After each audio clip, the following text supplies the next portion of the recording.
Hindi pa rin sumusuko ang mga otoridad sa paghahanap sa mga nawawalang biktima ng lindol sa Bohol. Pero nahihirapan sila sa dami ng gumuhong lupa. Naiulat on the spot si Salima Refran. Sam? June, kahit linggo nga ay tuloy-tuloy pa rin ang retrieval operation sa mga rescue teams sa Barangay Cantamis Bago sa bayan ng Luon. 4 na rescue teams na nagtutulong-tulong at nagsasalitan sa pag-retrieve sa mga labi ng isang matanda at kanilang manugang. Kasama na dito ang Bureau of Fire Protection, Search and Rescue, Makati Rescue, Valenzuela Rescue at MMDA. Kahapon ay nakuha na yung katawan ng isa pang matanda. Ayon sa kanilang mga kaanak, lumikas itong sina Lolo Ereneo at Lola Tuming Campo Amor kasama ang kanilang manugang na si Marshal Restos pababa sa kanilang tindahan matapos nga lumindol. Pero bigla na lang gumuho ang bundok.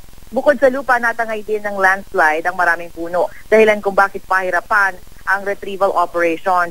Mano-mano nang tinatanggal ng mga rescuer ang lupa at mga bahagi ng tindahan. Kinahaponan nga kahapon ay nakuha na ang katawan ni Lolo Ereneo, 74 na taong gulang. Sa ngayon, patuloy ang retrieval operations kahit napakainit ng panahon. Sa kabuuan, June, 4 pa ang nawawala sa bayan ng Luon. June?